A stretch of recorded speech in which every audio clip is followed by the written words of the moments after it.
Hi, I'm Suzanne Mulholland, author of The Batch Lady books, and I have this new book coming out called Healthy Family Favourites.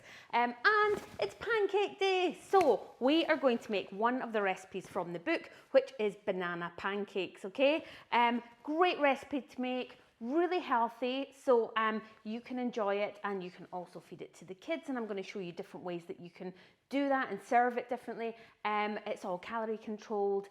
The bananas give it a lovely sweetness, so we don't need to add any extra sugar. It's absolutely delicious, and they're freezable, so you can just stand and make a huge vat of them, put them in the freezer, and then you don't have to think about it. You can just pull them out and give them as breakfasts later on in the week or the month or the weeks ahead. Okay, so let's get going. Right, let's have a look at our ingredients. So you are going to need half a cup, which is 60 grams of flour. Now you can use wholemeal flour or you can use other flour. It's entirely up to you, okay? You need 3 bananas. I've chosen ones that are quite on their way out. They're usually good ones because you're mashing them, so they mash really easy. 2 eggs, a splash of milk, some baking powder, a teaspoon of cinnamon, and some low-calorie spray oil, okay? That is pretty much all you need, and a frying pan and a little flippery doodah type thing, okay?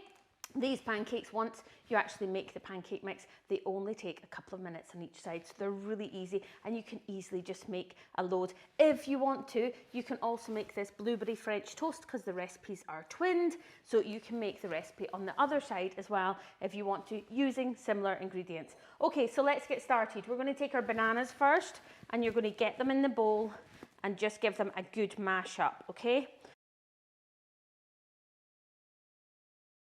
Okay, we're now going to add our half a cup of flour, our 2 eggs, which can go directly into the bowl.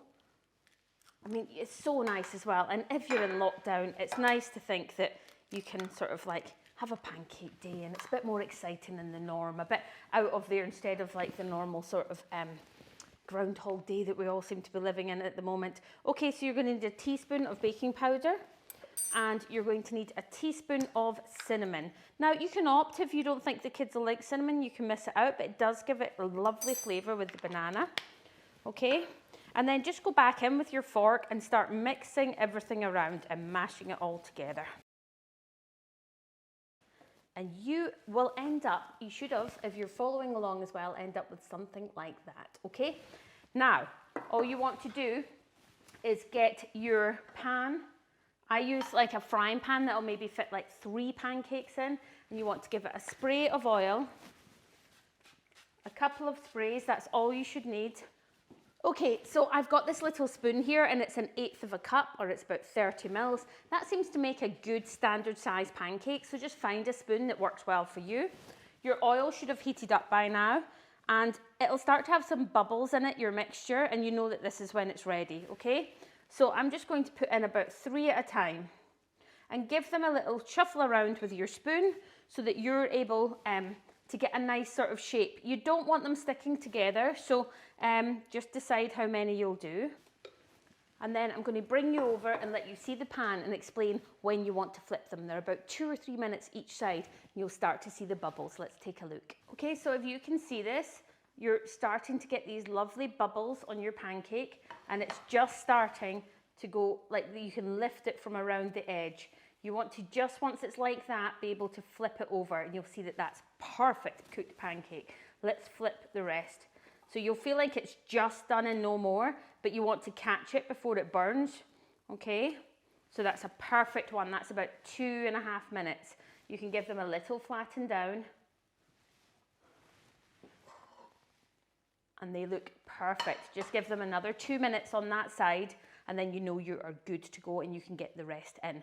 Okay, once you've done 2 minutes on both sides, you will see that they are, I can actually probably grab them here. They're just perfect, lovely light brown.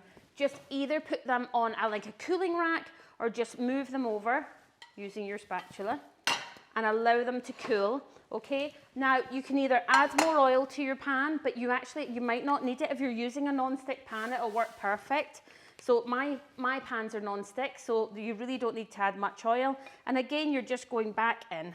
keep an eye on the 2-minute time, but you can start to go and like take some of your work area and tidy it up and clean all around and just come back and forth, but they do burn quickly, so keep an eye out. I'm a terrible multitasker and I turn around and I've burnt it, so just keep an eye out. You want them this absolute sort of perfect light brownness, and they are just absolutely beautiful. They're so easy to make. You may as well make them in a vat. Now, just to explain, what you want to do once they're cool, if you're not eating them right now, once they're cool, you just want to get some greaseproof paper, and you can cut it into little squares, and you can put a square and then another pancake, a square, another pancake, and then you are putting them in a freezer bag like this one. Okay, so this is a reusable one. You can use any one you want, and then you're just stacking them up with the pieces of parchment in between. You want to wait till they're cool. You don't want to do it once they're warm.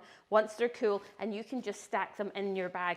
What that means is when you come to take them out of the freezer, you can just actually just go in and take how many you need, and they're not all stuck together, okay? It's a perfect way to do it. Let's check our pancakes again. Okay, we've got the bubbles coming through, the edges are just starting to be done, and they are perfect. I'm just going to flick mine. You should be flipping yours about the same time. And they are a great size. That's how easy it is to make banana pancakes, okay? If you wanted to, well, it was, you're flipping it over, like I said, you could go ahead and make your blueberry French toast on this side, which is a bag that you just dump everything in, ready for whenever you need it. So it's really simple to do if you've got the ingredients set up around the other side. Then you can get a few of them in the freezer as well. Okay, let's get our other ones out. Then we're going to have a quick clear up, and I'm going to explain to you about the difference between family and healthy serve. Okay, so once your batch of pancakes are done, you can just leave them to sit and cool. Probably keep them not in a pile, just let them cool off separately. Okay, that's the best way, if you're not going to eat them straight away anyway. Now, in the book, it shows you healthy serve and family serve, okay? And that's so if you are trying to be really healthy, but you only want to make one meal for everybody, or a really nice breakfast like this, then you can still enjoy it and still enjoy it with the kids as well. So for example, for my healthy serve, we're serving this with yogurt, blueberries and bananas on top. Absolutely delicious, okay? This is what I would probably eat. Yet we've put some Nutella and some fruit on for the kids. So it just shows you some different serving options. This one's a really easy one, but as you get into sort of dinners, you do some other ones as well. So that's how easy it is, okay? Healthy family pancakes. I hope you enjoy, and best of luck on your pancake day. Take care. Bye.